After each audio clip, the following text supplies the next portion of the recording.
Tetapi yang paling penting dari semuanya yaitu para traders harus bisa mengelola money management dan risk management mereka dengan baik. Kenapa begitu? Karena trading emas itu sangat menguntungkan, Bang.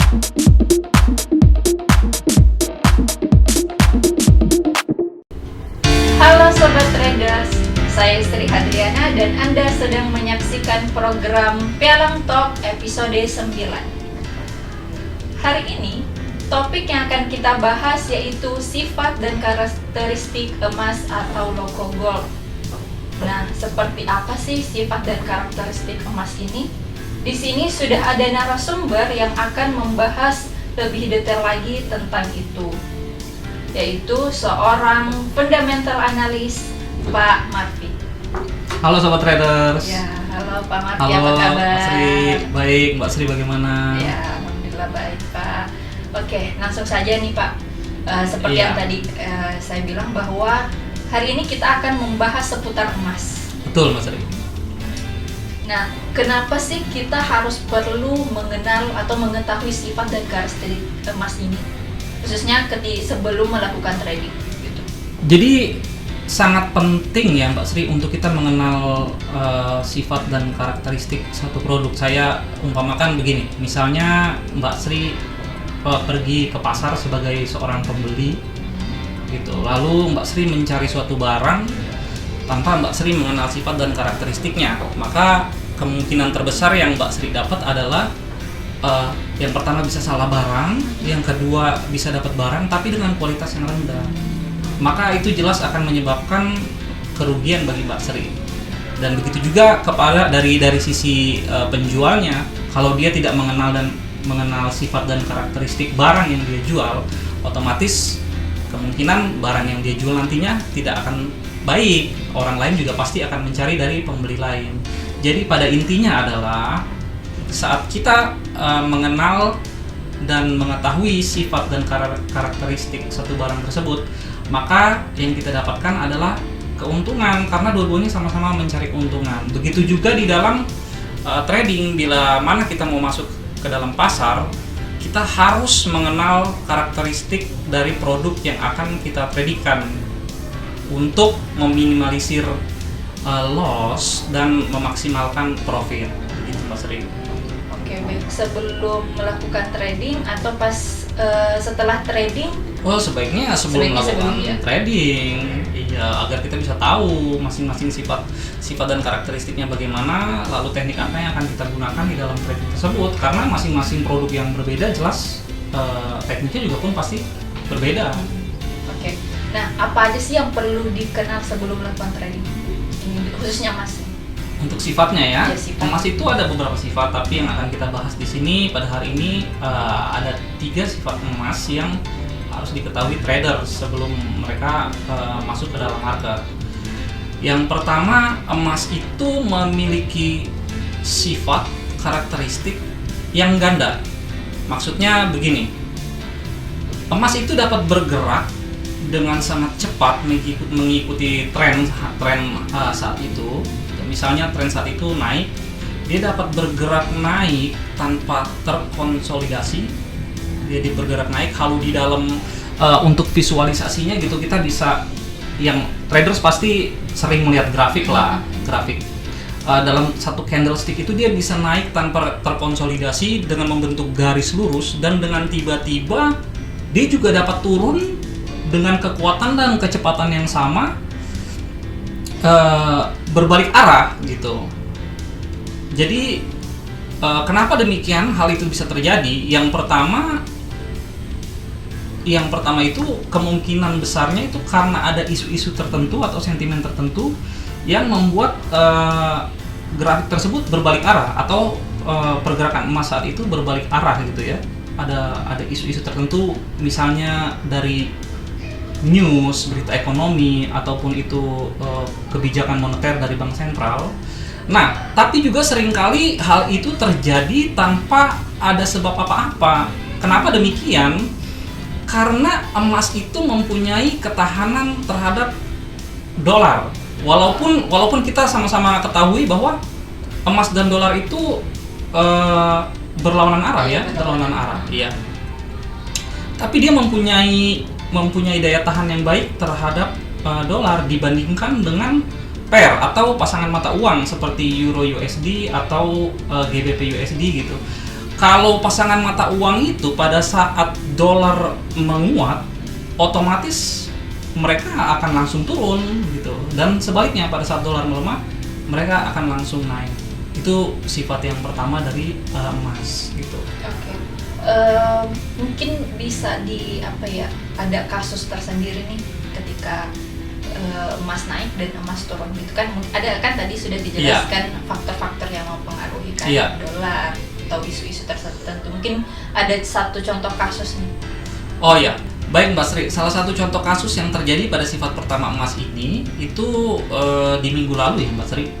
Pada saat Amerika merilis salah satu data inflasi mereka yaitu Consumer Price Index. Jadi sebelum rilis data tersebut, emas itu sedang mengalami tren penurunan.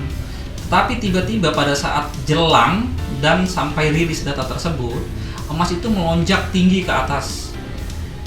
Nah, tapi seselang beberapa menit kemudian dia kembali ke tren semula, yaitu tren penurunannya. Kira-kira seperti itu Mbak Sri. Itu berapa lama pengaruh dari CPI ini berapa lama? Untuk lamanya sendiri sih itu sebenarnya ada yang berlangsung cukup lama, tapi ada juga yang hanya berlangsung singkat gitu. Seperti minggu lalu itu? Iya, seperti minggu lalu itu. Jadi kita juga tidak bisa memprediksi berapa lama hal itu akan terjadi gitu. Tapi yang perlu kita perhatikan adalah pada saat hal itu terjadi, sebelum hal itu terjadi, kita harus mempunyai ketahanan yang kuat atau kita akan mengalami loss. Baik Pak Marfi, jadi karakter yang pertama yang perlu diperhatikan para traders yaitu bahwa emas memiliki karakter ganda. Betul. Dan perlu memperhatikan itu ya. Iya. Naik turunnya gimana. Oke. Selain itu mungkin ada sifat dari emas dan atau logo gold yang perlu diperhatikan. Ya, sifat kedua dari emas yang perlu diperhatikan itu adalah emas memiliki kesetiaan terhadap support dan resistance. Jadi untuk para traders, apalagi untuk para traders pemula ya, itu memang sebelum masuk ke dalam trading emas, dia harus benar-benar mengetahui di mana titik support dan resistance-nya gitu. Jadi untuk traders yang sudah terbiasa menggunakan support dan resistance, mungkin mereka bisa membuat sendiri atau memperhitungkan sendiri di mana support dan resistance-nya. Tapi bagi para pemula yang mungkin belum bisa menggunakan technical analysis itu dapat menggunakan pivot point atau Fibonacci untuk mengetahui di mana titik support dan resistance-nya. Kenapa demikian? Karena memang emas ini sangat setia dengan support dan resistance-nya. Apabila dia dapat menembus support atau resistance atau breakout yang biasa kita ketahui sebagai breakout, itu dia akan lanjut kepada support yang kedua atau resistance yang kedua. Tetapi bila mana dia tidak dapat menembus support atau resistance-nya, maka dia akan memantul kembali. Jadi itu yang benar-benar harus diperhatikan oleh para traders. Oke, jadi karakter yang kedua lebih ke teknikal ya Pak? Iya betul. Nah khususnya nih untuk bagi para pemula kan yang misalnya belum bisa melihat atau menghitung sendiri atau menentukan tersendiri resisten dan supportnya. Tadi Pak Marfi bilang bisa melihat pivot atau menghitung di pivot atau Fibonacci-nya. Betul. Nah, itu referensinya untuk bagi para pemula banget di mana bisa melihat? Referensinya sih sebenarnya ada di website yang website trading maksud saya ya. Website trading itu biasanya mereka memberikan rumus untuk perhitungan pivot point di sana. Oke. Mungkin ini tadi udah dua kan Pak, sifat dan karakternya. Yang pertama itu memiliki karakter ganda dan yang kedua yaitu melihat resisten dan supportnya. Iya. Nah mungkin selain itu ada lagi sifat atau karakter yang mempengaruhi. Baik Mbak Sri, jadi masih ada satu sifat lagi dari emas yang harus diperhatikan oleh para traders, yaitu emas memiliki range yang besar. Dalam pergerakan hariannya itu emas bisa berkisar, range emas itu bisa berkisar antara 13 sampai dengan 30 poin. Ya, itu dalam keadaan normal. Tetapi dalam keadaan yang tidak normal, misalnya ada news dari bank sentral atau berita-berita inflasi atau berita ekonomi dari Amerika, itu biasanya range-nya lebih besar lagi, sampai bisa sekitar 50 sampai 60 poin gitu ke atasnya. Jadi ini yang harus diperhatikan oleh para traders. Kalau untuk traders yang mungkin sudah pro, itu mereka pasti mengetahui hal itu. Tetapi bagi yang para pemula ini yang harus diperhatikan, itu sebabnya mereka harus benar-benar memperhatikan ketahanan mereka bila mana mereka ingin masuk pasar jelang dirilisnya news tersebut gitu. Jadi kalau misalnya memiliki range tinggi ini, keuntungannya bisa sangat besar dan kerugiannya pun juga bisa sangat besar. Ya, karena dalam satu kali pergerakan itu, di dalam satu candlestick itu, bila kita melihat, bagi yang mereka yang sering memperhatikan grafik, itu dalam satu candlestick bisa sampai 10 poin atau lebih gitu. Jadi itu sangatlah besar. Sangat besar sekali. Makanya perlu diperhatikan Ketahanannya. Iya betul Mas. Baik Pak Marfi, jadi ada tiga karakter yang perlu diperhatikan ketika melakukan trading di emas. Yang pertama yaitu emas memiliki karakteristik ganda. Terus yang kedua perlu memperhatikan resisten dan supportnya, karena emas itu istilahnya setia terhadap resisten dan support itu. Dan yang ketiga adalah range-nya yang besar, makanya ini yang perlu diperhatikan untuk supaya mendapatkan profit dan meminimalisir adanya loss gitu. Nah, tadi pembahasan kita itu menggabungkan ya, maksudnya ada analisa teknikal, sebenarnya ada fundamental. Nah, tapi ini mungkin bisa dijelaskan gitu. Sebagai pertanyaan terakhir juga, mana sih yang lebih penting untuk diketahui oleh para traders? Itu apakah mengetahui dari sifat atau karakter dari emas, atau mempelajari dari analisa fundamentalnya, atau analisa teknikalnya?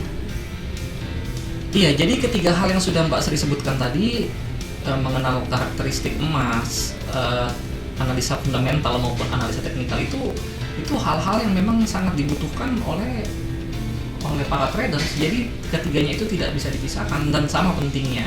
Tetapi yang paling penting dari semuanya yaitu para traders harus bisa mengelola money management dan risk management mereka dengan baik. Kenapa begitu? Karena dengan mengelola risk management dan money management yang baik, maka mereka akan bisa meminimalisir loss dan memaksimalkan profit. Gitu Mbak Sri. Oke, baik Pak Marfi. Jadi intinya tuh ada dua mindset yang perlu ditanamkan ke para traders gitu. Betul Mbak Sri.